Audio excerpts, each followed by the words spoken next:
This is a Niche Radio podcast. Subscribe to this podcast on iTunes or log into www.nicheradio.co.za. Welcome to SuperDads. Today I'm your host, James Lech from jameslech.co.za. And today we have quite a different change to our usual too much techie stuff that I tend to go into the science and that. And we're very fortunate to actually have a very interesting guest today. And he actually is going to be telling us about, he's a storyteller, and he's been telling us also about how he's able to breathe through his skin.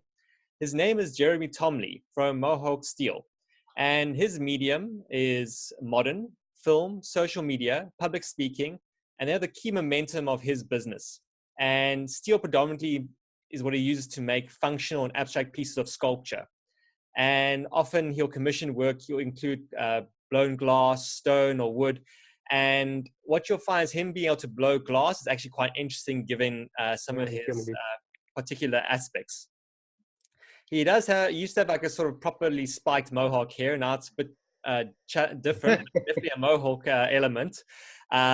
He definitely, he uses music and dance to dominate most of his creative life in the early years. And then he took years to harness the power from being a kid into the make-believe idea of what it means to become a sculptor. And, he was, originally a vandal and a pissed off Mormon kid. And, he tried to put that into art school or the experience of art. And that was his renaissance. He was one of those creative challenges of paradigms.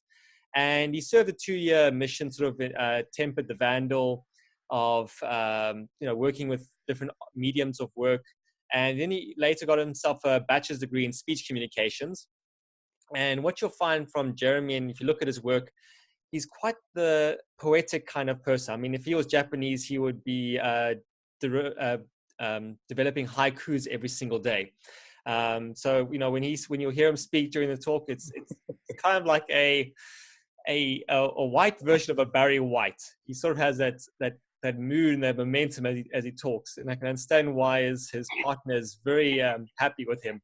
And he's going to talk about touch, and not just the physical touch, but the verbal touch and the kinetic touch as well during the show. And, his works of art, which we're going to cover now, why it's actually vital to his survival. One of the elements is, he builds giant 5-ton, sculptures and, smaller pieces and that. And, in terms of his glass blowing, he began collaborating with a friend named Daniel Bell, which we'll put some pictures on the show notes, who was a childhood friend of his. And, it's also going to cover one of his movies he was involved in called Anthem. It was directed by Ben Smith, and it actually did very well in a number of different awards. And, it covers part of him that since he could remember, he lived in summer to summer waiting to run out of breath. I'm going to cover how his circumstances, genetic circumstances, and the paradigm beliefs he was told by allopathic medicines that, he would literally live from summer to summer. And the reason that is that he has a lung disease called cystic fibrosis. And what CF is, the acronym I'm going to use, is caused by a frameshift mutation in the gene for the protein cystic fibrosis transmembrane conductance regulator. So it's CFTR. But CF, cystic fibrosis, is an autosomal recessive genetic disorder that affects most critically the lungs and also the pancreas, liver, and intestine. And Jeremy's going to tell us also like how he heavily is affected by his pancreas, where he has a pancreas, if we look at its age aspect, it's probably older than a 70-year-old. But he's able to change and mitigate aspects in his body to change those redox potentials to help him out. What's also very interesting with CF is that it's characterized by an abnormal transport of chloride and sodium across the epithelium, leading to thick, viscous secretions. And, in the United States, the incidence of CF is reported to be 1 in every 3,500 births. In South Africa, we also have quite a pandemic of it. And it's most common among the Caucasian persons or white persons. But it is sort of an epigenetic evolution because, we're based on the expected livelihood of people with CF, they should have been died out. But it actually is a epigenetic resistance to typhoid fever and lethal strains of cholera. So, I mean, that's just the techie stuff on the side. And, let's go more to the story and the love, and that is Jeremy. So, Jeremy, thank you so much for being on the show today. Oh, this is wonderful, James. It's very exciting. So, yeah, let's tell us a bit more of your history. I mean, from what I understand or my research, it also goes back to your birth and your mother being sort of your savior, because statistically, persons with CF wouldn't last longer than 6 years of age.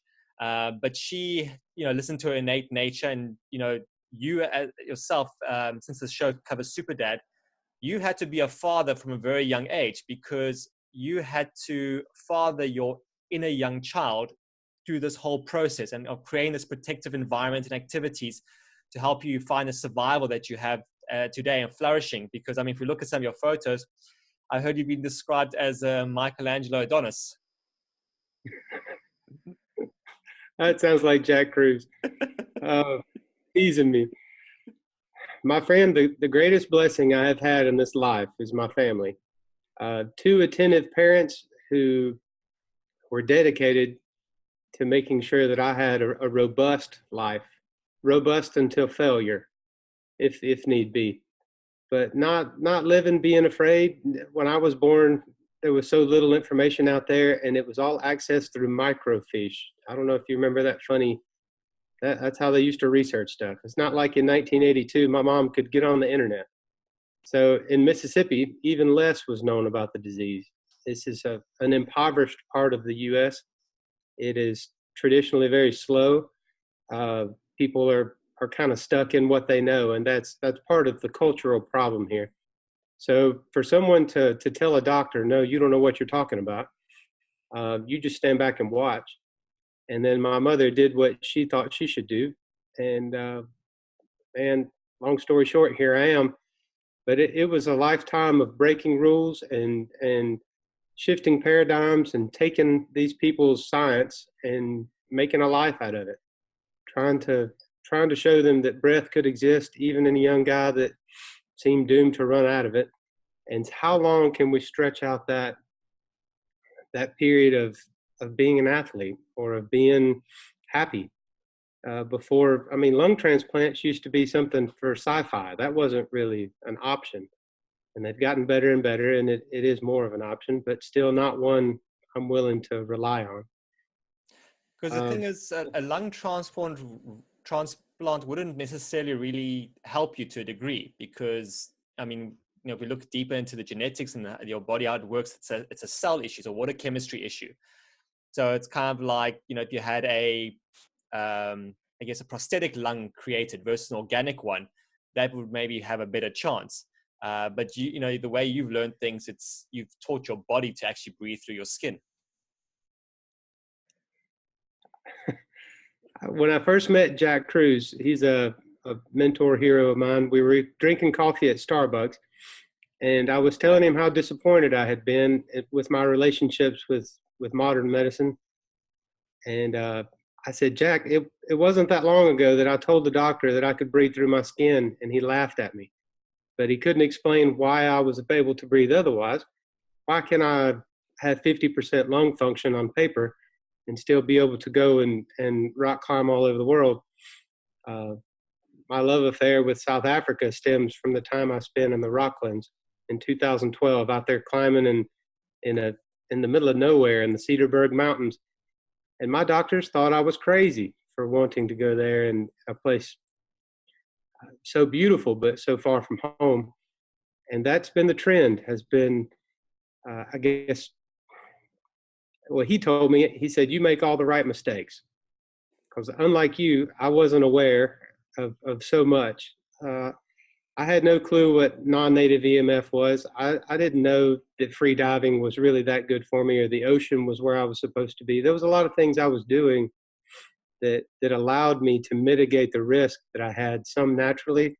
Some of those risks I was unnecessarily putting myself in front of, like a computer screen, or I worked in a cubicle for a little while, and that almost killed me because I wasn't outside.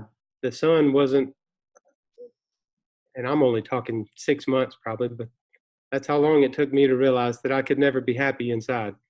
I had to let the sun hit me, and I had to be in the ocean, be on the water. I didn't realize how important light was for my breath. And that's the only way I can put it all together in my mind, is knowing that breathing through your skin, you can't do that in an ugly place. You have to be immersed, whether it's the Lennard effect, and you're pulling in beautiful sunshine all around you, or maybe I'm climbing in some arid place on top of a mountain, but I can't have any interference. I have no room for, I guess, pollution of any kind or any kind of distraction. I don't mean to make it sound like it's something, a zone that I can get in, but I think it's something my body does when it knows that it's in the right place. It's a celebration. Well, yeah, I mean, basically you've trained from a young age and had a good support network to not tolerate any bullshit.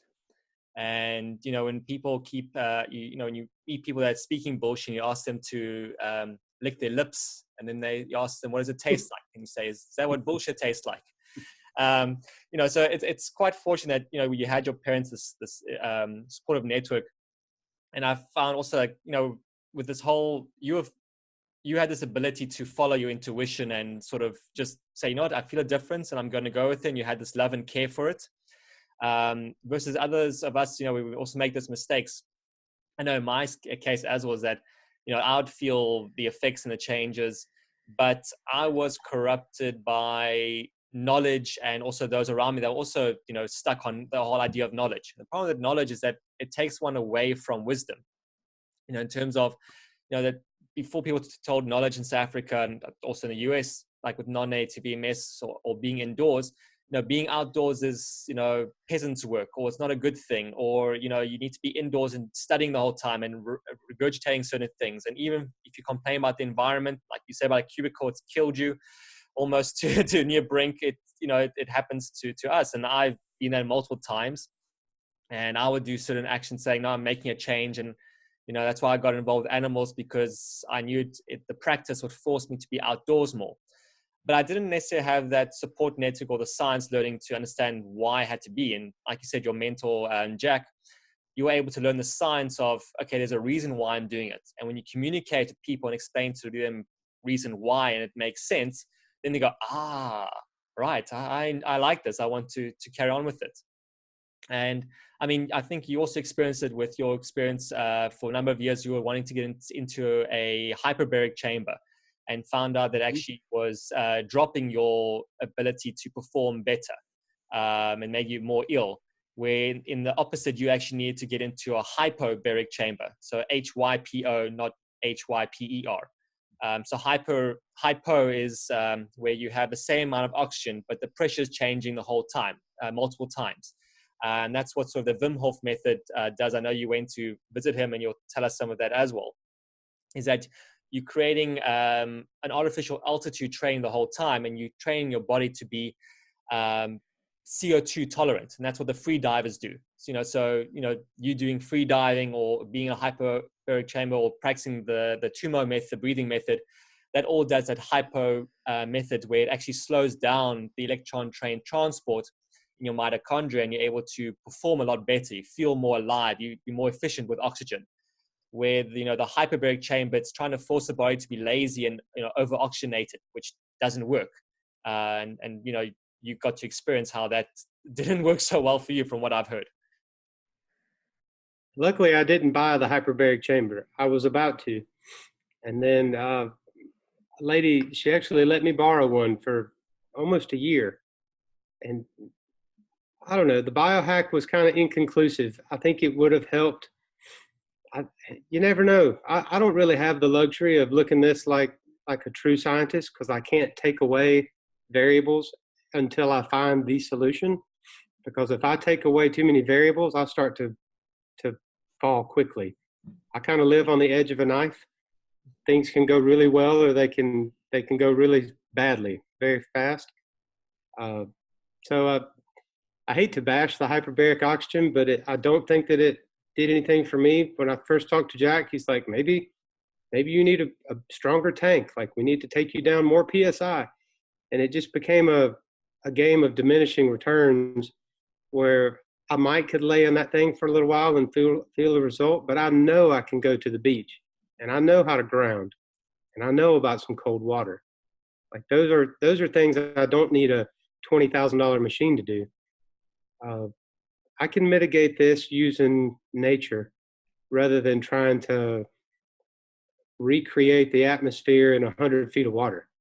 That's just it's just too difficult.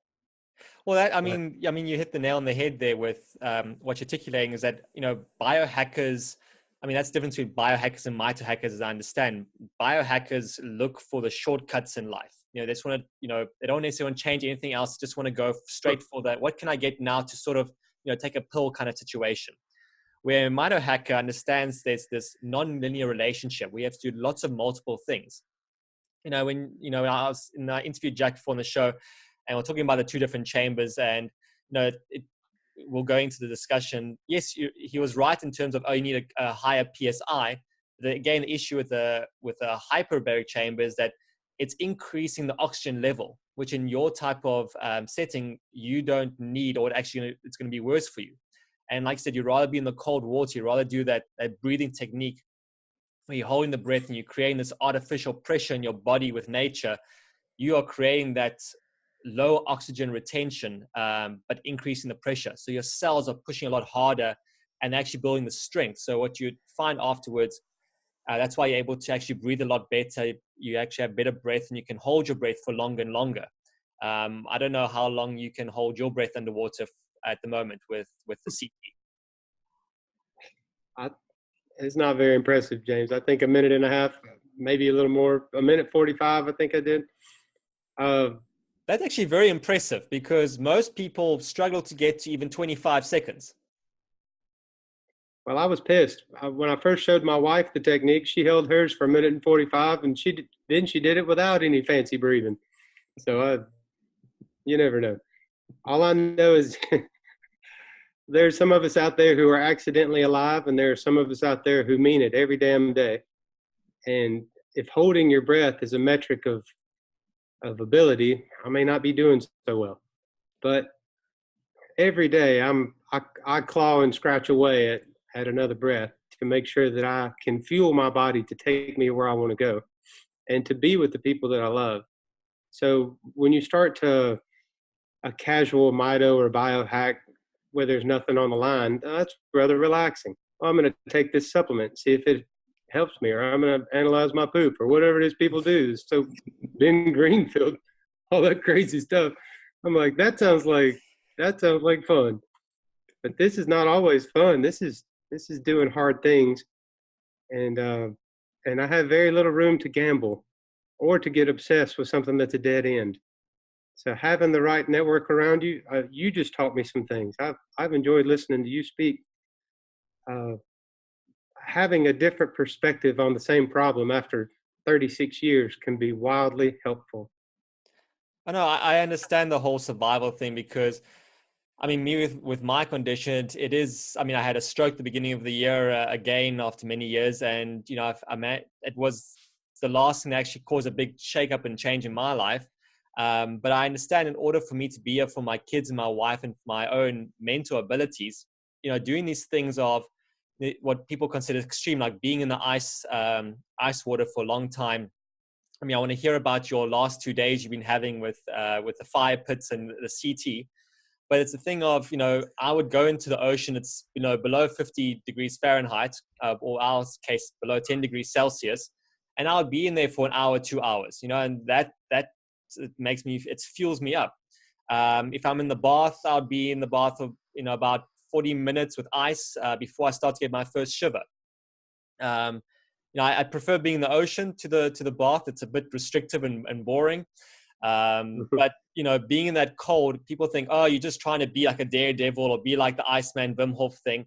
But it's not. You're doing it for pure survival. You're doing the breathing and getting yourself to be better and better with holding your breath, or this better capacity, because how it changes your ability to think, to have this clearer mind, to not feel down and depressed. Because like I assume like you, I get these periods before where I'd feel down. I just I wouldn't want to do stuff, and I'm not understanding what's going wrong with me or what can I do. And, having these understandings of why we are mito-hacking and why we have to be in the sun for these different specifics.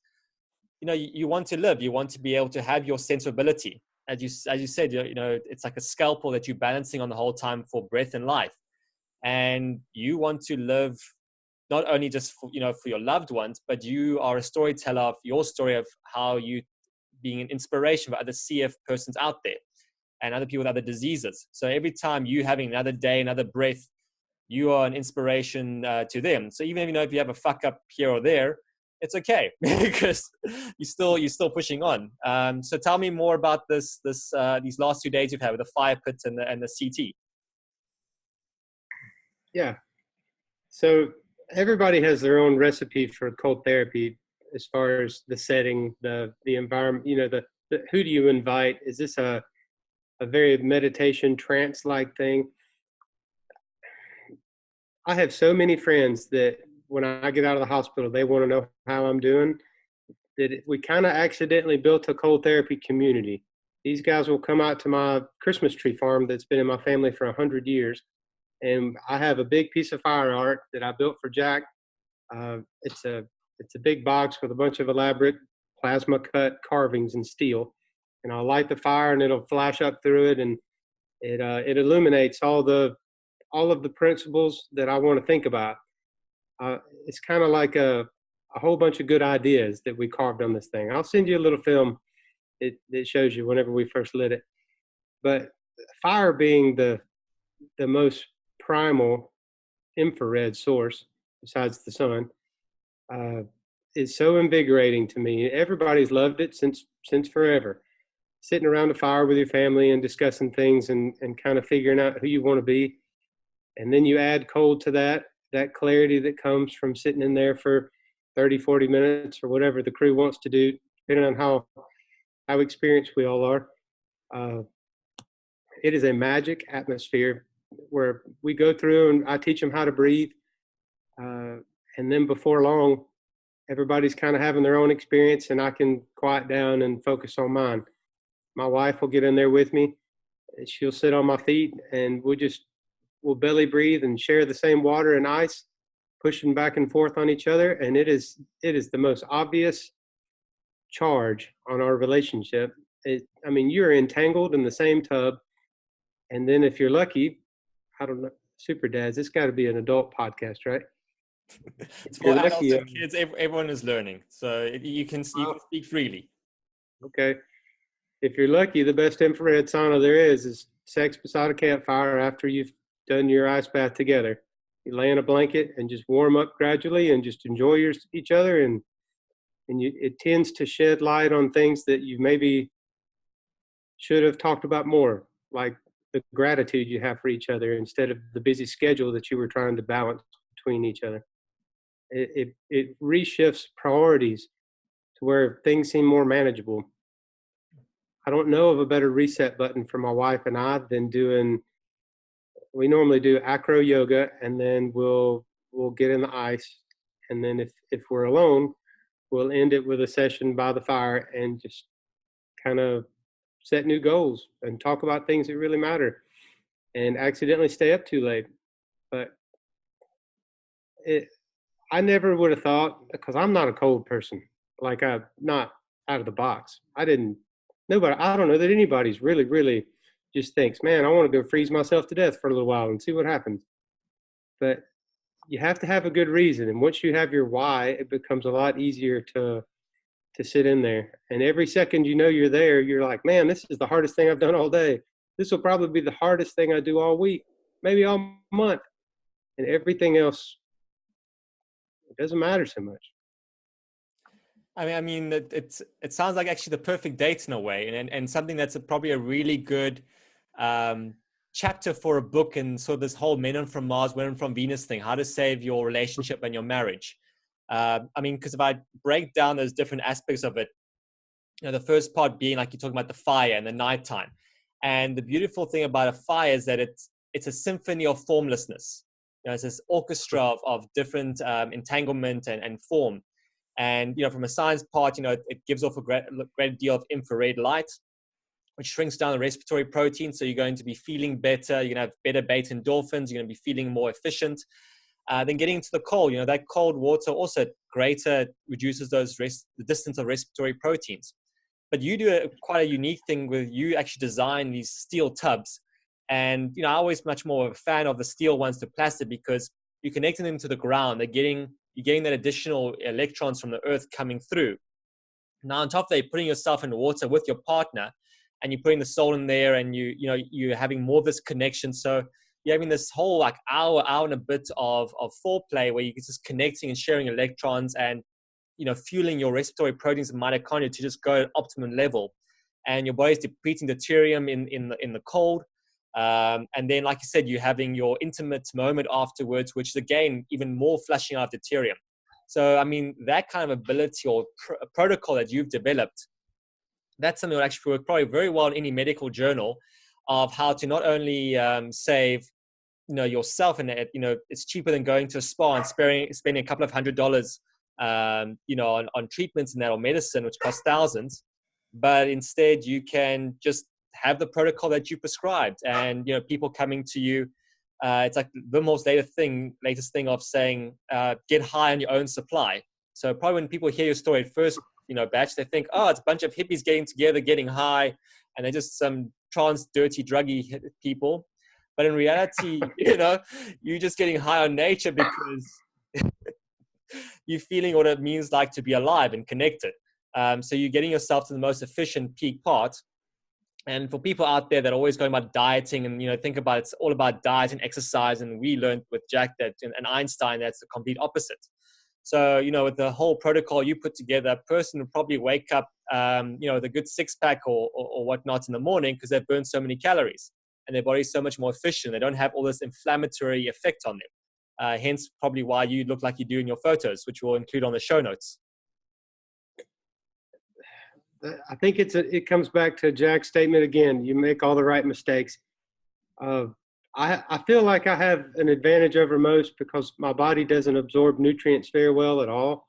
So the amount of fat, even if I eat a ton of it, or the amount of carbs or whatever it is I eat, I only absorb a fraction of what I'm actually taking in.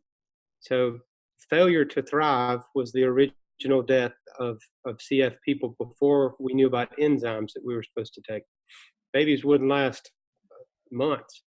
They were dying in infancy because they weren't allowed, or they couldn't get enough nutrients. Then the challenge was, will they ever reach puberty because they don't have enough caloric intake to go through puberty?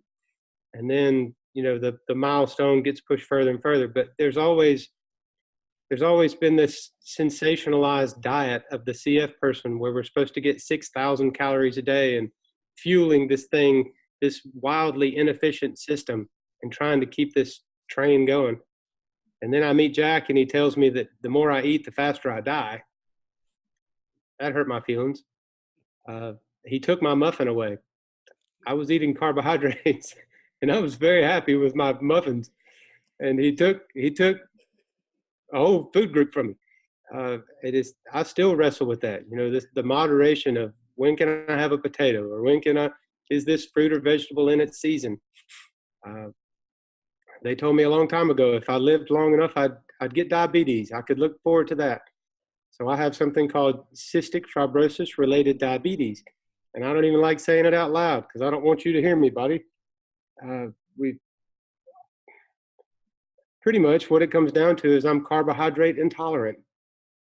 So I can't deal with that anymore. I have less room to wiggle and play with carbohydrates. So I'm shifting out of that, trying to be more responsible.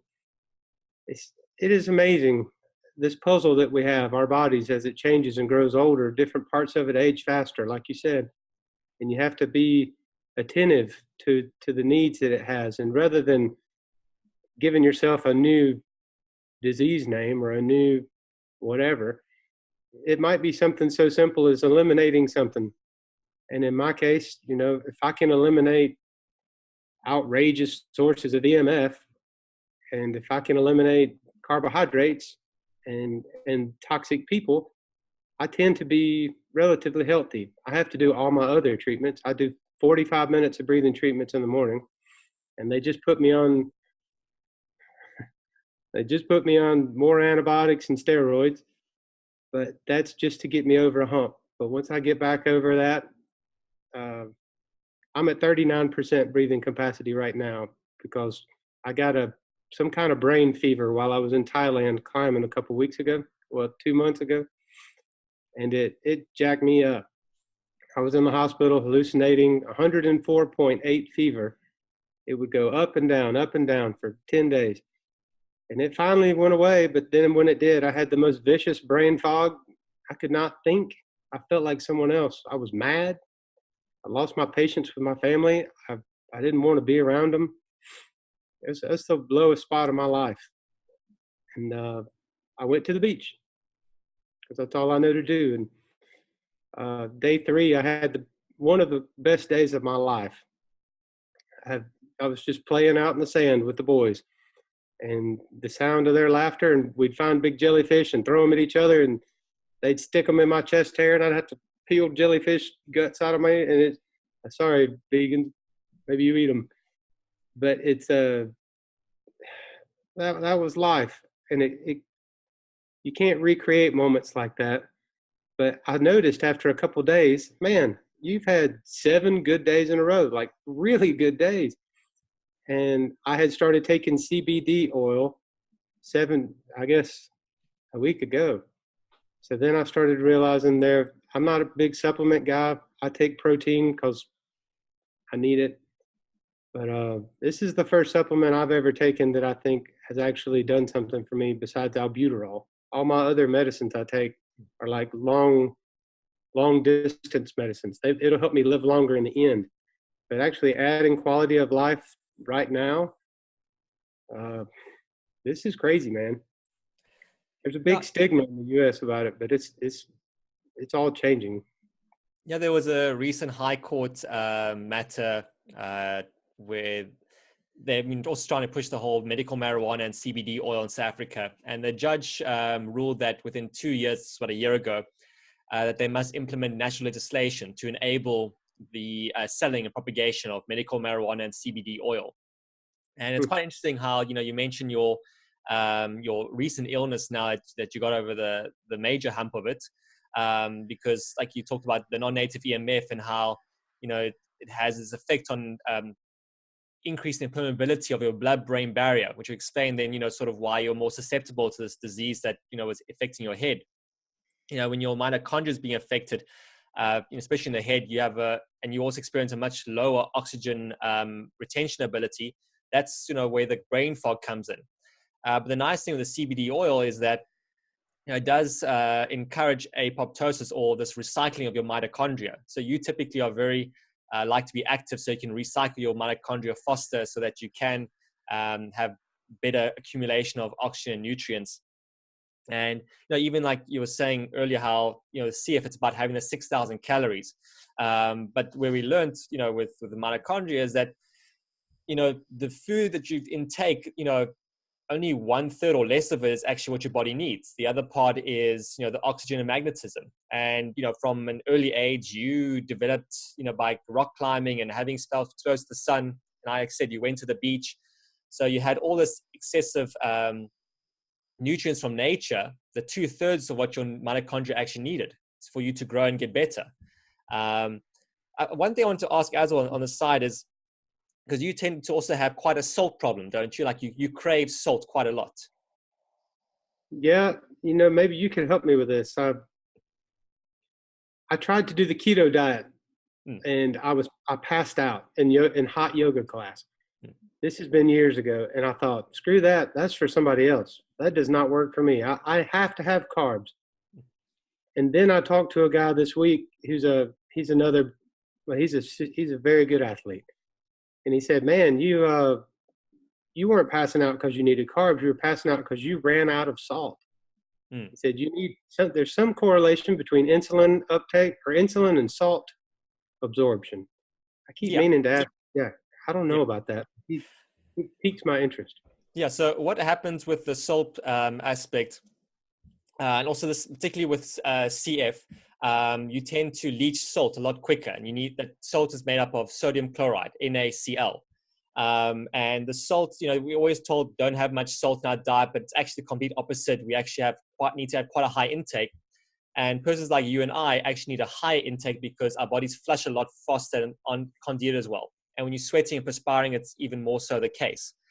So like you said, with the previous thing of the ketosis diet, you were struggling a lot, and you actually need the carbs because it creates another byproduct structure on things. Like with you, like with after a CD session, I can eat the fridge out and another piece. I just get incredibly hungry. I just have to eat and eat and eat. But yeah, when I have more high electron based food, then it's fine. So when I go to the ocean, I would go and I would pick fresh mussels, because we're in a budget constraint at the moment. So that's how I get my meat. The moment, mainly through some eggs from the farm or eating mussels.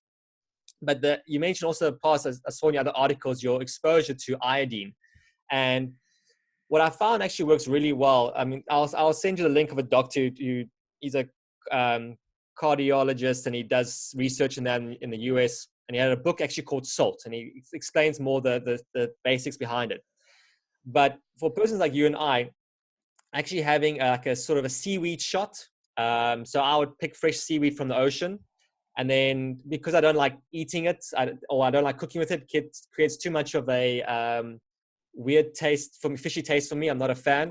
Then, I just put it in the blender, high power blender, turn it into a shot, and I drink that.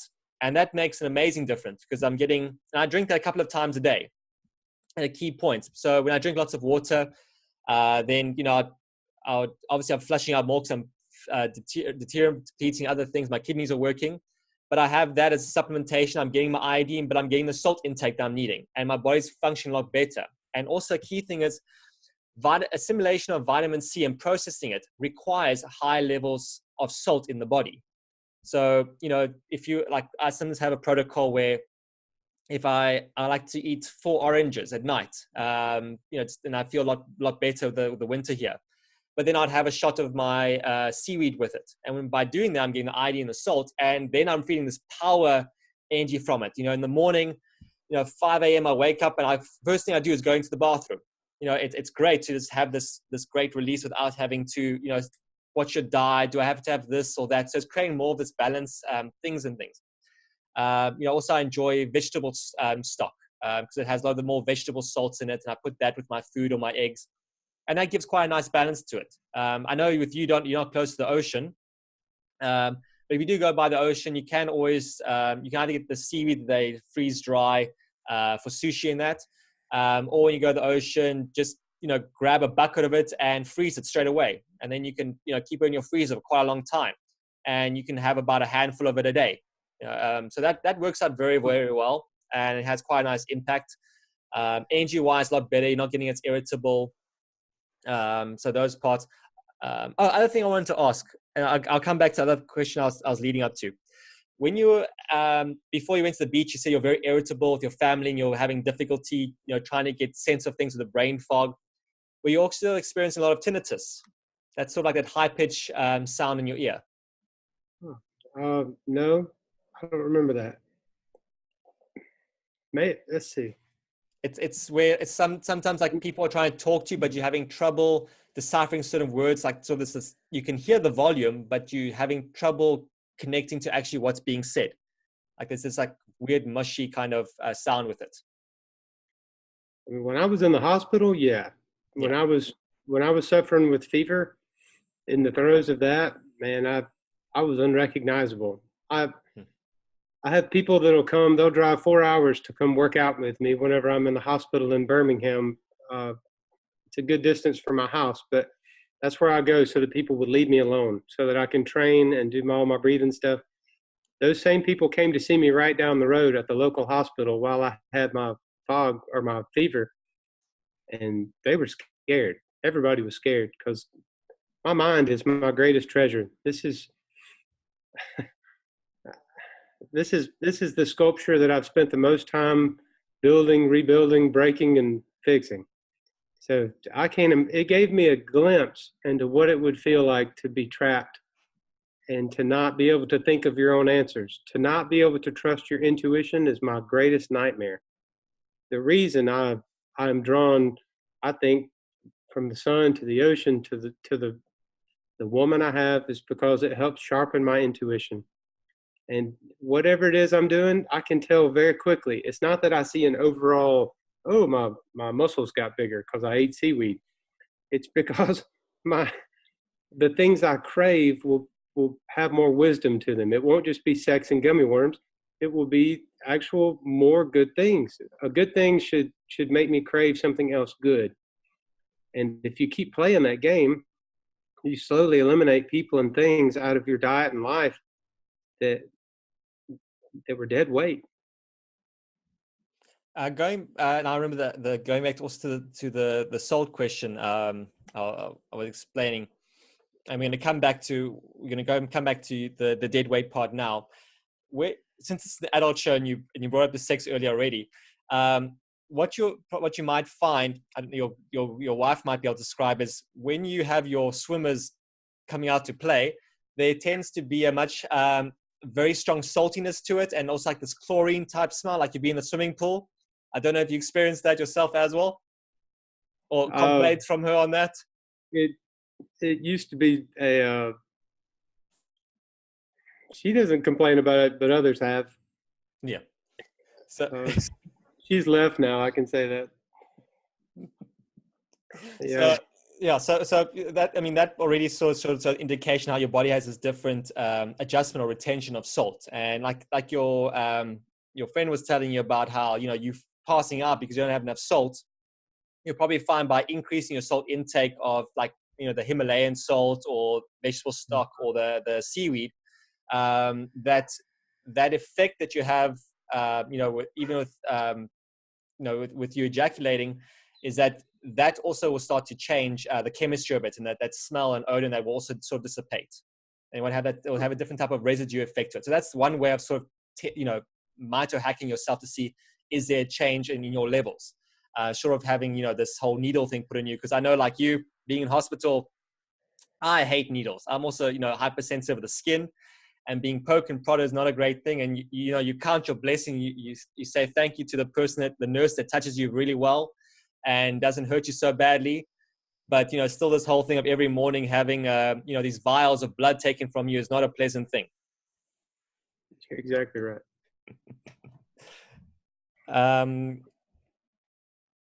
So I'm trying to get back to my other things. All right. So tell me more about your CT tanks that these metal ones that you've come up with. I mean, the design that you've done, and sort of give us more description about that. I didn't build my tanks. They're horse troughs. So they're galvanized steel, I don't know, an oblong circle. Like I can sit in there with my back against one end and my feet against the other. We just drug 2 of them down to the beach in Destin, and we sat out there in the water, and me and Jack hollered at people as they walked by. And so that setting was pretty ridiculous. He was in rare form that day. But people aren't used to seeing you drag a bunch of ice onto the beach and hang out, and our ocean's not as cold as yours, so we were trying to make it colder. And I was looking to do a similar thing based on the inspirational picture that you guys have together, because like I said, I prefer having that thickness and there's kind of a warmth that comes from ocean water. So even if you're putting it in the trough and there's lots of ice added into it, it's still that type of comfort that it hugs you and you feel embraced in it, from earth and nature. And just having a metal, object connected to the beach sand, again, you're feeling that connectedness with her and that warmth of it, so you can stay in the water for a lot longer periods of time. God, you're really making me want to go to the beach. We should have met in person and done this there. Well, I'm sure on one of your adventures, you're still quite young now, and from what I've read about you, you're still gonna have a lot of years ahead of you. So you might just swing past the South Africa again, or Cape Town, because I mean the mountains you went to is not too far from me. It's probably about 60 miles away. So we can always make a trip around there again sometime. But I also want to come to this whole thing, like you mentioned about diabetes earlier. And also autism. So a lot of these mitochondrial disease people experience, diabetes and autism. This whole thing of non-native EMFs is one of the leading non-linear contributors to them. But, with these different implementations you've done with the CT and the breathing, that's, from my understanding, given you quite a good control over diabetes. Your blood sugars go crazy whenever you get an infection. And they also go crazy if you take a corticosteroid or if you're on normal steroids. So it's a balancing act. It's always something new for me, depending on what I'm eating, obviously. And there's so many variables. Sometimes I feel like I'm on top of everything, and other times I feel like I'm losing this battle. I don't want to take insulin, but other things are artificially raising my sugars. And having a lifestyle where your sugar is constantly in the 200s or 300s because of all the other stuff you're taking, at this point, I feel like the toxicity that could have built up in my body over the past 30 years of taking some of the same medicine every damn day, honestly, it worries me. So I try to cut back on insulin because I'm tired of introducing new things to the system. But sometimes I have to do it. But if you were to, reflect on when you're doing a CT session, you're doing your chemo breathing, in addition to that, do you find that your insulin is under much better control? If we were to then compare it to a person that didn't do it. Yeah, absolutely. Absolutely. And the food I'll choose to eat when I come out of there, I'm very careful about. Sometimes I'm not hungry when I come out of the tank, and other times, like you said, you're just super hungry, or you just feel like you have a lot of energy, and you want to, since you can't work out, maybe you just want to eat. I don't know what the deal is, but yeah, I feel like I know that my insulin is better, or my diabetes is better whenever I'm doing CT. The problem is I don't do it enough. If I do it once a week, I feel like I'm doing it a lot, because it takes me a little while to recover. The shivering, the breathing, all of that, it's exhausting. It is for me. I feel like what do they say? For every 100 calories that you burn, you have to run 1 mile to burn 100 calories. 15 minutes of shivering burns 100 calories. So it's like you're running 3 or 4, sometimes 5 miles while you're in the water like this. Yeah, it's about 500 calories in an hour for that hour, and then you're still burning excessive calories for the hours after that, correct? Is it 500 calories an hour? Yeah, about 500 calories in an hour. Wow. Awesome. But again, that's just your baseline. So, but with CT, how it's different to normal exercise, that for those many hours, like 6-7 hours afterwards, you're still burning more calories at a more elevated level than normal, because your body is using your hormones a lot differently. Something you might want to try, because like you said, you'd like to do the protein shakes. And what I found actually works quite well is switching that, like the normal, I assume like using whey powder protein shake, or which type of protein shake you're doing? I always whey, but I just started using some hemp stuff. Just try it out. So I found that hemp, I was actually losing a lot of weight, and the whey protein, it was fun. It tasted nice. But recently, because I just want to get the stuff in me, I switched actually to sort of sometimes making a seafood smoothie. So, you can just throw some shrimp in there with butter and whatnot, and just blend it up quickly and drink that. And what you'll find is that because there's a much higher excess of electrons and DHA, that you're not going to have that same type of craving effect like you would after normal CT, and your body actually stabilizes a lot quicker. Even the whole shivering thing, what I found was, if I cover up afterwards, I get cold and I shiver. So I purposely just actually hold out for a couple of minutes, and then just for the next hour, 2 hours, I'd stay uncovered completely. And I don't get any cold or shiver, and then my body's still radiating lots of heat, and I feel great. But a key thing like you do is that you having that grounding the whole time. But even with me, it's, if I do CT in midday and I have that main UV light from the sun, the water feels very cold to me, and I don't like it. But sunrise, sunset, where I have that high infrared, that for me is the warmest. I feel like the water is cooking, even though it's a colder temperature. But that's to do with my effect with the UV. So because of my intolerance to the non-native EMF, it's the thing of my body goes in sort of a type of shutdown state. So, it's the UV light actually calms down the body. It's helping control certain chemicals, stress chemicals, and I want to relax. And when I'm doing that, I want to get cold, I want to get warm, I want to get comfortable.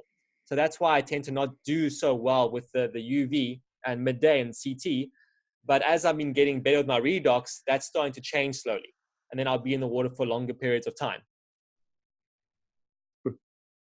But also, that makes sense why you say you gravitate to having CT with a fire, because it's that same performance effect. The infrared light helps you feel warmer. But with your rock climbing, obviously you're not doing that at night, you're doing the daytime. And that kind of combination of how you're connecting with the earth and how you're getting that excessive sun on you at the same time, your body's thriving with producing a lot of oxygen capacity with the exposed to UV light.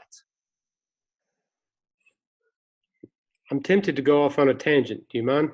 Go for it, please. So you talked about the taste. That sounds weird. You talked about the salt content of swimmers, or trying to find ways to tell how your redox is doing. This is I call it my philosophy of touch. I'll share it briefly with you. This is a metric I use to tell me how tuned in I am to the world around me, but also the people. The quicker, well, I'll start from the beginning. I told you that efficiency is a problem that I have digesting food and that kind of thing. But as an athlete or as someone that's trying to be a dad, I want to measure my touch, and I want to make sure that my body position is proper before I make a move on something. Now, as a climber, this is super important. The trajectory or the velocity that you throw your body at a little tiny hold is the difference in how hard do I grab it when I get there. You can hurt your fingers if you grab too hard, or you'll slip off if you don't grab hard enough. When you shake a man's hand and you send the wrong message if you shake it weakly, but if you study the pressure that it takes and you anticipate moving, and you know that when you arrive, you want to send a certain message, all of those things, instead of just letting them happen involuntarily, if you set an intention to approach people and you tailor every touch to the person, every kiss, if you have to spank your children, or I don't know if you do that, but if you have to talk to them, it can be just as vicious as the worst beating if you're not careful. So your ability to control our temper as a man or a woman, I have found that to be, if you're sick, you're going to lose your sense of touch. If you're mad, your sense of touch is the first thing that goes. If you're passionate, or you can still maintain an awareness of other people because you're trying to explain something that you love. But if you're mad, man, all of that, all the good intentions in the world somehow get just run over by all those other emotions. It clouds things. I don't like sarcasm. I think sarcasm is the opposite of love. It confuses people. It taints whatever message that you were trying to send. So to me, another thing I notice when my redox is low is I'll start to try to do things that aren't me. I'll say things, and I might try to be sarcastic, or I might try to camouflage what is really true rather than just saying it and saying it in a kind way. I'm right in the middle of writing a book about this, and to try to shift it the direction that we're going, that's the way I'd say it. But if I didn't care if I wasn't trying to tie it back into biohacking and how I measure it for my body, I would say that just from a standpoint of performance, the ability to be able to reach out and touch someone or touch something with great accuracy is very important, because it teaches you the power of words. It teaches you, well, you think about the lion who lays around, who he doesn't have to eat that often. He's conserving his energy. Every move that he makes, it can't be wasted. I kind of feel that way. I don't have the luxury to waste any energy on anybody.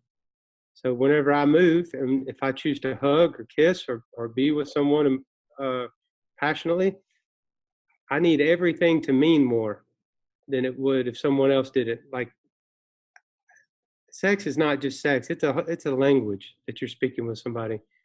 And if you can communicate as many things both with your hands, your eyes. I mean, it's a full body experience. It's not just about, you know, the obvious parts that are doing all the work. There's a lot going into this, and how you've approached it is the difference in, well, that's where the happiness comes in, because you're getting to share something that is truly you, and not just some part of yourself that was hungry. This is it's a sustainable, beautiful way to look at life. And whenever I start to leave here, or whenever I shut my computer, I will use no more force necessary than it takes to shut this top of this computer, or to open that door. I'll measure each encounter. When I turn off that light, I'll do so with as little energy as it takes. Because think how long things would last if you treated everything like that. How perfectly would that door over there operate? It lasts 200 years, as long as I never slammed it. If I just gave it just as much energy as it needed. If you could somehow say just enough to move somebody, but not so much to knock them off their mark or maybe hurt them. I try not to be blunt too much. You say the difference in hitting a wall and hitting a ramp is the slope of preparedness. Like, your body's the same way. Rather than just going and jumping in 100 pounds of ice, that is not the way you need to go about this. There's protocols to it. There's splashing water on your face, cold showers, all that stuff. But when you start to move with gratitude, and you start to touch the world around you, knowing that, you know, this is going to be here long after I leave. I need to take care of this planet. I need to take care of my family. I need to make sure that the impact that I leave is both lasting, but also it has meaning. We're trying to share with each other the meaning that we found while we're here. And I'm not interested. Jack always says he wants to live till he's whatever, 100 and something. My goal was always just living, you know, maybe having kids, maybe seeing another summer, that kind of thing. So you set whatever goals you have for yourself. And my way of measuring the quality of life is how tuned in can I be to other people, and how well can I listen to my own body. And if it needs to be touched in a different way, be it medicine or whatever it is, I want to be listening. I want to anticipate what it needs. I might have just taken you in a weird direction, dude, but well, no, you actually did bring me with your poeticness to tears. That's I was having my tissue just now, dabbing them away, because what you're saying really resonated. You know, the thing, like you said, this whole lashing out or sarcasm thing. You know I do it when my redox is low and I'm feeling this loss of control of my senses or ability to think. Then I try to lash out to create a protective space around me, or wanting to get a sense of control. So by, you know, hurting people by choice of words or action, that's a means of trying to get some control, to see, okay, I've still got something I can hold on to, which is the wrong approach to it.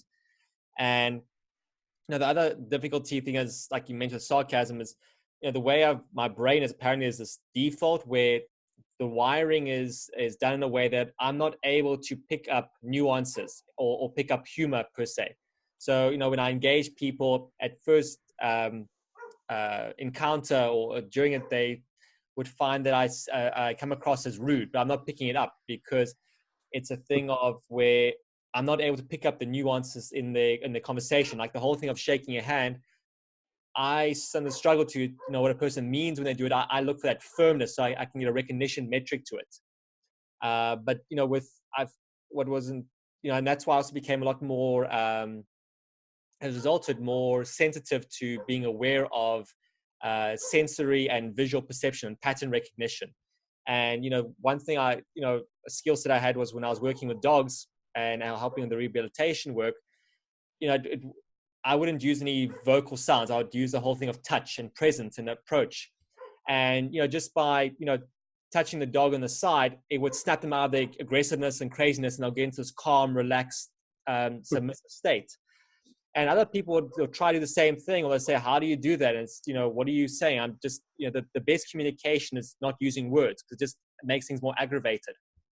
And, you know, having my kids, my wife was, you know, a great fulfillment in my life, and having my kids was the best fulfillment, because in that it gave real value and passion to, you know, I need to have control myself of not losing redox control and coming back down to them and communicating with them as loving individuals and connecting and touching the whole time. And you learn that aspect. And it's not about, like, even if you discipline your child, disciplining and hitting them is two different things. It's that context behind it, which you communicate in your poetry. And, again, like this touch thing, I mean, the stuff you said, it was bringing tears to my eyes, literally, which is pretty cool. I appreciate that. It does make a great difference. So it's we look forward to, or I look forward to your book coming out, but I hope you actually do an audiobook version of it, because when I tend to read, the words on that, I mean, that's why in school in English I did very poorly. I wasn't able to understand Shakespeare or comprehension that. But when I hear it in an auditory format, I mean, that's part of why I do this podcast, is that, I'm able to resonate in learning with that kind of communication. I'm able to connect with it, that touch of it. So if you, like I said, if you do your book, please make sure you do an audio version with you, narrating the book, because to me that will have that's one of your greatest skill sets, your voice and how you do the tone with it. Thank you. That's a great idea. It's funny. My little brother has Asperger's, and he's very much probably on a worse level, kind of what you were describing. He has great difficulty deciphering if people are being literal or if they're being. He misunderstands cues all the time. He just can't wrap his head around it. The book is written for him. As a student, literally a hypersensitive skin, and being able to feel people's electromagnetic fields, sometimes in ways I don't even want to. I've decided emotions are electromagnetic fields. You can feel those things coming. Sometimes people who know how to manipulate their field, you're better equipped to be able to control your emotions. And CT, going back to that, I mean, you're learning to use and to expand and contract your field. But it is not so easy to talk your family and your friends into jumping in the water with you or seeing the value in grounding and sunshine. My greatest failure is probably being unable to sway the people closest to me and drag them into the daylight. It is so easy to become complacent and to believe that your friends are on your phone and you forget they're down the street. It's easier to talk to people like this than it is for me to fly to South Africa. I thought of going there in August. It's funny. That's the time to really be there to climb. It's June, July, a little August. I think we need to somehow remind one another that we're still there if somebody needs to talk, whether it is like this or however it is, in person, ideally, so that we can share electrons more freely. And I'll remember that about the writing it out. I put it on Patreon because Jack Cruz was beating me to death about Patreon, how cool it was. So I started something, and I didn't even tell anybody that I put it up there. I just put the link on there and I let random people find it. And my sister randomly found it, who lives in New York. I don't even know how that happened, but she was so excited. 17,000 words into my little process. I'm halfway done, but then again, I guess we're probably never done with our projects we really love. Well, I mean, yeah, it's always the hardest thing with a work of art. You never know when it's finished, and you have it every day with your sculptures. And I'm sure you just want to do a little bit extra. You have to choose a cutoff point. So, with your book, well, instead of making this giant volume, just throw out a chapter and build from it. Because then, like I said, people will connect back with you again. You'll get the feedback, and you'll evolve next aspects. I mean, I'd love to see a chapter in your book focusing on, like I said just now, your relationship protocol is astounding. I mean, it's amazing. How you intuitively created this procedure together. Because some people want to have date night. Okay, let's go, to a movie and a dinner and, get drunk on 2 bottles of wine, and the relationship's still fighting. There's still this anger. Sure, they might have angry sex or whatever kind of thing, but there's no passion afterwards.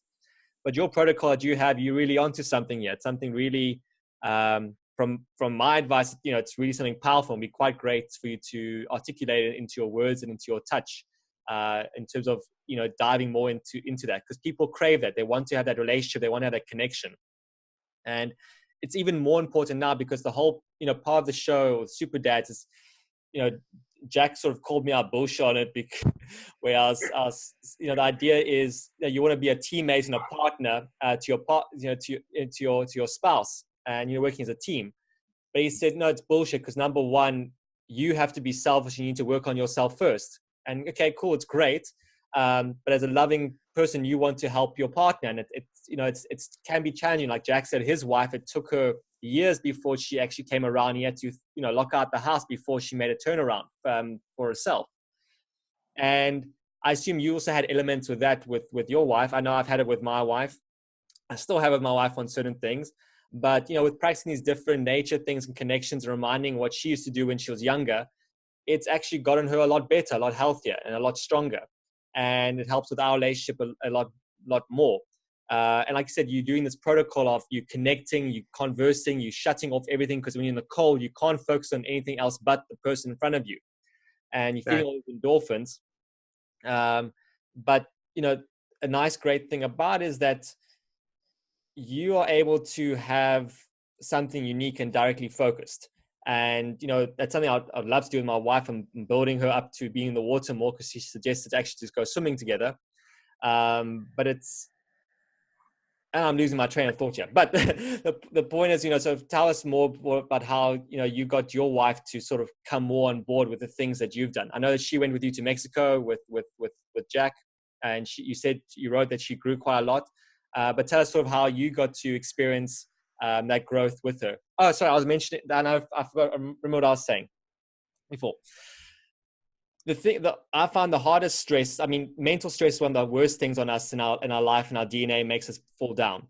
But, when you're fighting with your loved one, your spouse, that can be one of the worst wars in life. Never mind, being in prison or things or crap like that, or have a gun to your head or being mugged. Fighting with your spouse is worse because they're 24/7. So, so doing the whole CTD and 5 things together, you get to like really hash it out and release this process. I think is probably a very good solution to removing that kind of stress on oneself. But yes, tell me about your growth process with your wife. The first thing I did, there's the TED Talks on vulnerability. She remembers the lady's name. She always tells me, she says that's one of the first things that got her attention. It's because I shared with her the beauty of vulnerability. If you watch the Anthem film, you'll see that the whole thing, that's kind of what it's about. I got to know her while the Anthem show was going on. It's all about cystic fibrosis and actually showing people the value of life through breath. So I probably had an unfair advantage as far as having a podium or having a place to speak from freely and without feeling like I was judged.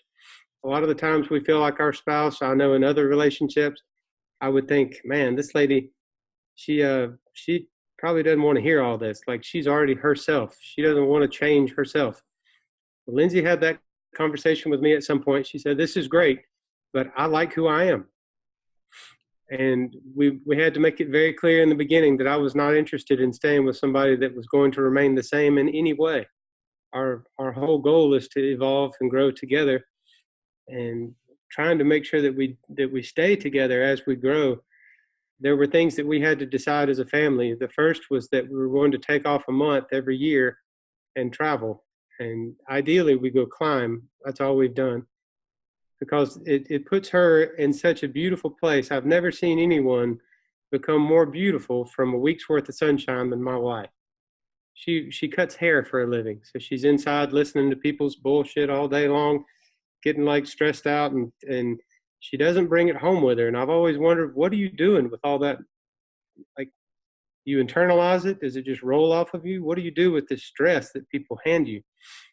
And on the cruise with Jack, she opened up about it. She realized how much of that she was keeping inside. I didn't really know that she was smoking so much weed to deal with every one day of work. She had to get high 3-4 times just to deal with life. And until I knew that, I didn't understand I knew that she'd come home happy, but I really didn't know why. And then we started to kind of diagnose her and to see what it would take to make her not need all of these stimulants or depressants or whatever that is, just to get her through the day.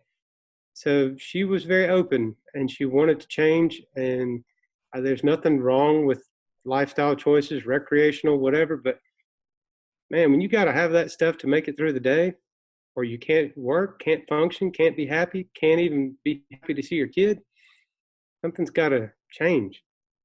So we got in the sun. That was the first thing.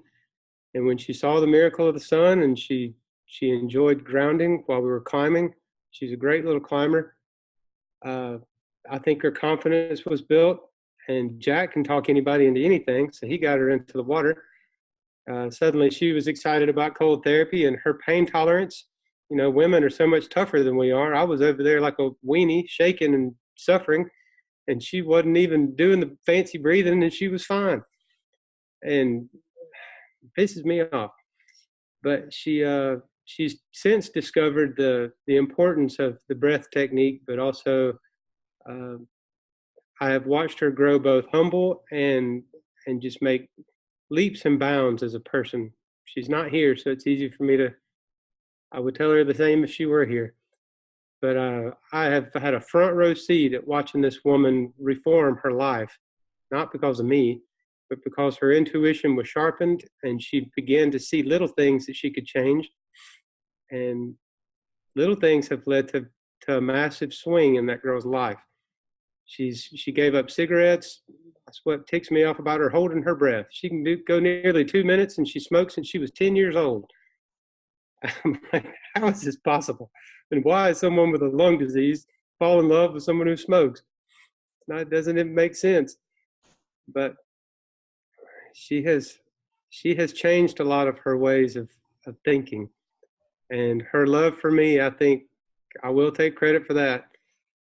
I think that's how she's been able to quit smoking. And I think it looks to be the most uncomfortable and horrible addiction. And she has been able to deal with it gracefully. Her reasoning for taking CBD is to get off nicotine gum. There's been a lot of studies that show it'll help with that. So that is her goal at the moment, is to try to take one more step away from addiction. I am wildly pleased with my little human, my little wife. She's very attentive to me, and I know that the sharper her intuition gets for herself, the better teammate she'll be. Jack is right about one thing: you have to attend to yourself, but that doesn't mean that you can't. That doesn't mean that we're not constantly striving to build up these people that we love around us. And when it doesn't work out, there's nothing more upsetting. But when it does, it feels like a greater achievement than even my own victories. Is seeing someone that means so much to you do so much with the knowledge that they get, because it's all new to her. Her faith in the process and in the protocols discovered, it's greater than mine. She understands so little science. She has no reason to do it other than the love she has for her family. She doesn't care about electrons. It's just does. Yeah, I mean, it's quite a great inspirational story, because I mean, being in a hair salon, number one, it actually is an environment of very, very high non-native EMFs, because you got the blow dryers, you got the heaters, you've got the people with different devices, and you got typically the fluorescent lights, giving that very horrible light and the magnetic field that comes off of that. So it's no wonder that her dopamine levels were so, hampered and hammered, that she had to look for, external stimulants to try to survive. And, her getting the sun, she has this flourish of dopamine, and, she's able then, like I said, you did the great thing of introducing into these different ways of increasing your dopamine. She became more aware of things around her. Her mind was able to think more laterally. She was able to connect the dots and, build up these practices.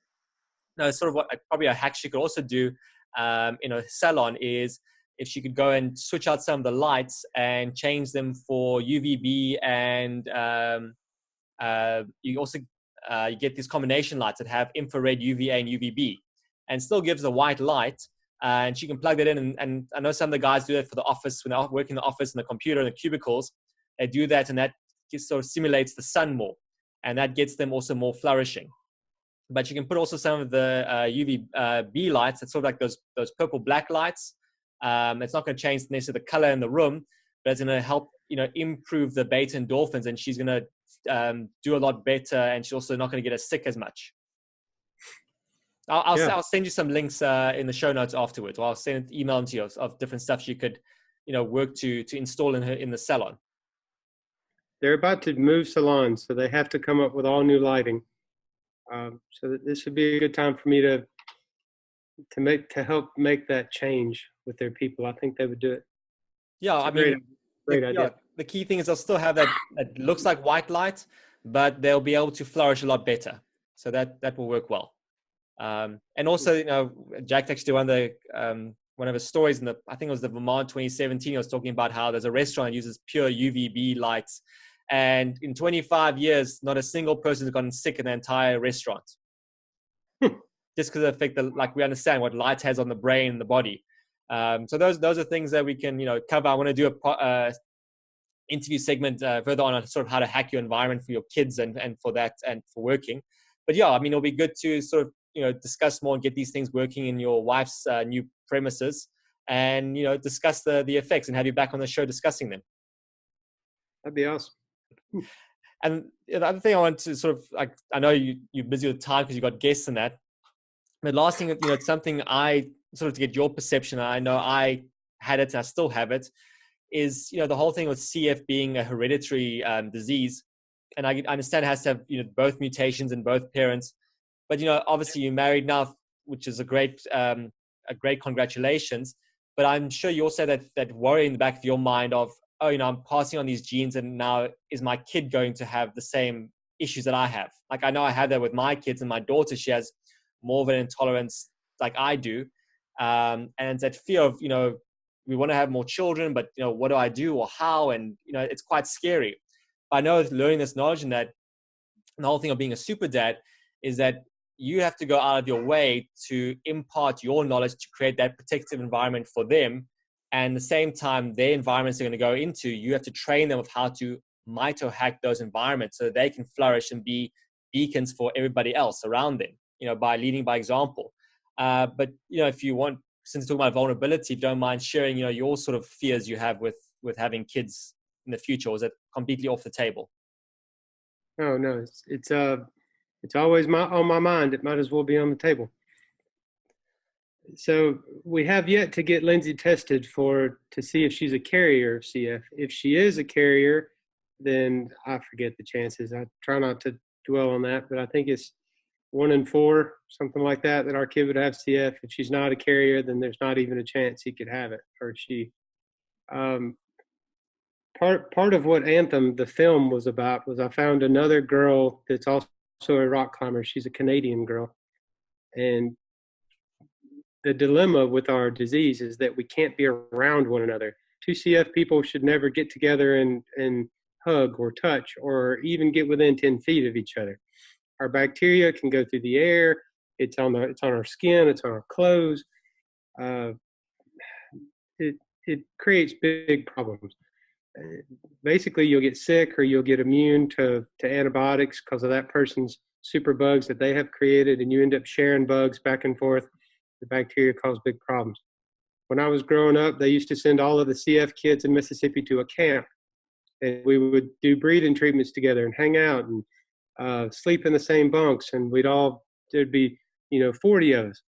Well, the CF program in Mississippi, it fell apart because all the kids died, and the ones that lived, it's like we were vaccinated by all those other kids that didn't. So somehow I was able to be stronger than many of the other ones.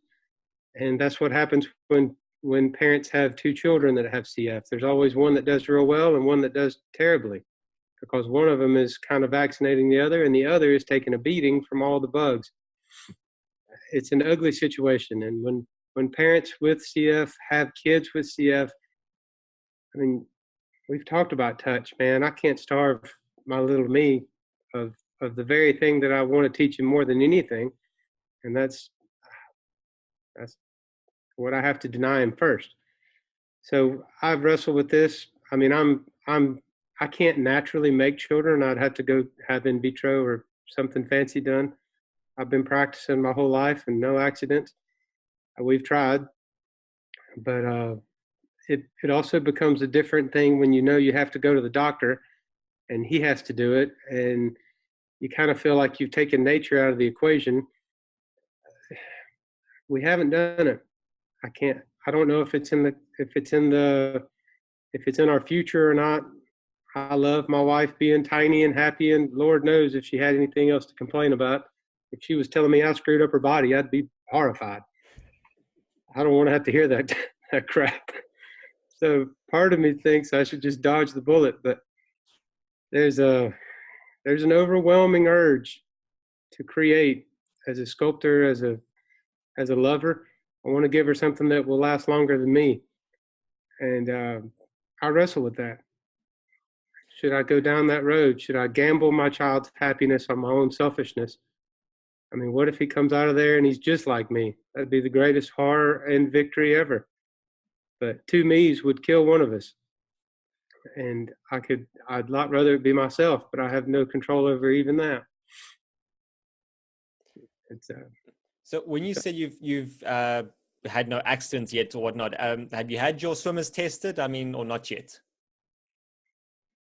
I'm real superstitious, man. I just figured that if it was going to happen, it would happen.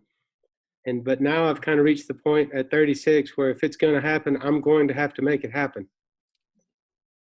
I mean, like from my personal experience as well, I mean, given my history and that also, no accidents in that. And then, how long have you been married now?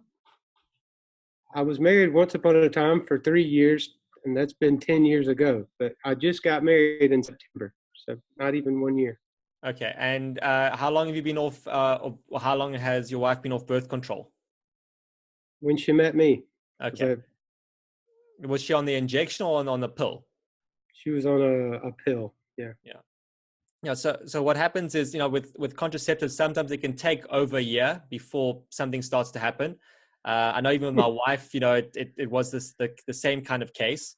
And then, I was worried, what if it's me or what if it's her kind of thing? So when, I went to have my swimmer's test and everything was 100%.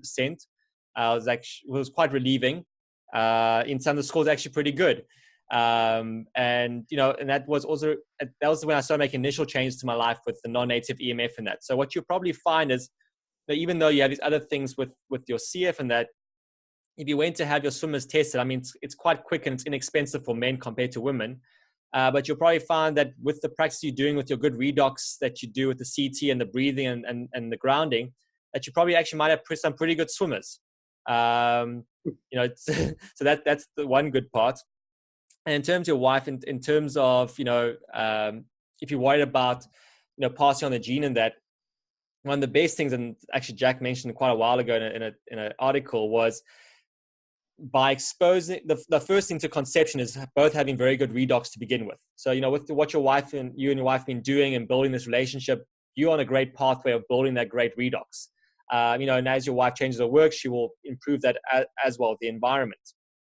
But, in terms of, the thing of helping her during the pregnancy is that by exposing to more sunlight, particularly like that infrared light and UV, that actually helps clean up the germ lines within the womb. So the baby's actually going to have less of a reason to develop these type of issues or epigenetic issues that are going to evolve from it.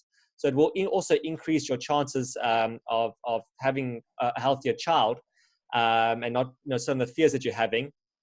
In terms of morning sickness, exposing the sunlight and being grounding in CT for an uncoupled haplotype like you and I and her, CT and those aspects actually works really well for morning sickness. So, if she's starting feeling sick, just grounding and get a bit of cold, and within a few minutes, the morning sickness is gone.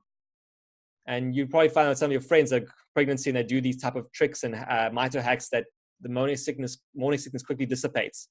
So, I get the fear. I can't make your choices for you, but having a kid and being able to with persons like us that have such knowledge and passion and be able to know more or being more wiser than those around us that are having kids and, abusing them with the exposure they're doing, I think it actually could work out pretty well for you to have a kid.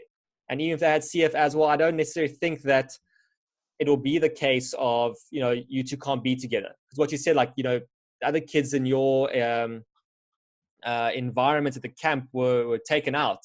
And, Jack mentioned in our interview that that's part of evolution. That's going to happen anyway. For those that do not change their practice and make the choice to connect with nature and do these practices like you're doing, they are naturally going to get taken out of the evolutionary change. And there's those select individuals that are then going to now create a new propagation for life on the earth going forward.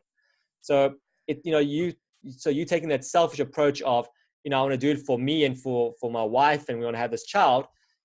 I don't see it as a bad thing. I see how it's positive that you are being a man or super dad of actually showing the world that you are creating this message and this thinking, this thought process of how to create children that are going to actually lead the protective environments they want for the future.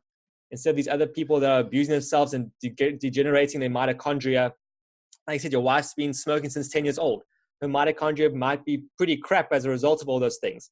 But it doesn't mean you're not able to reverse a lot of the damage. Like you've been a product of that since you're small, and she's a product of that by being married to you and the stuff you're doing.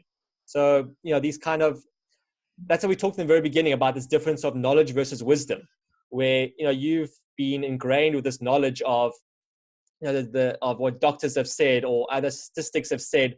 But this wisdom you've proven this intuition that, the data shows differently. Yes, you said 1 in 4, there's a chance of having it if you both have the gene. But if you're in the sun, you're grounding like you've done now, technically you should have died before age of 6. But your practices have you living at 36 and still going longer and longer and longer. So, I think what you're doing actually is showing quite a good epigenetic evolution. That's a great way to look at it. I took some notes while you were talking. Got some homework to do. Well, you have my email. We're on iMessage, so yeah, we can always touch base and catch up. Because like I said, the way your story is, and you're poetic, you're a great inspiration. That's why it's great value to have you on the show, because your poetry really helps resonate for people. But yeah, I mean, if you're keen to be on the show again, it'll be great. If you're in South Africa, I mean, hopefully I'll be in the US in the future. It'll be good to catch up with you and connect and join one of your evening fire CT sessions. Obviously not with your wife being there. But we'll get a bunch of people there. You'll dig it. Yeah, we'll have a super dad evening. Cool. But thanks for being a super dad with your stories, because you do. I know you're not an official dad yet, but when you're sharing your stories and you're helping teach others, that makes you a father. And like I said in the beginning, what you had to do when you're a small kid, you had to be a dad to your inner child from day one. Wow. But yeah, if you have any final messages for our audience out there, James, let us know. It's quite inspirational. Thank you. The thanks is all to you. I'll do it. Thank you so much. Bye. Bye. For more, visit www.nicheradio.co.za.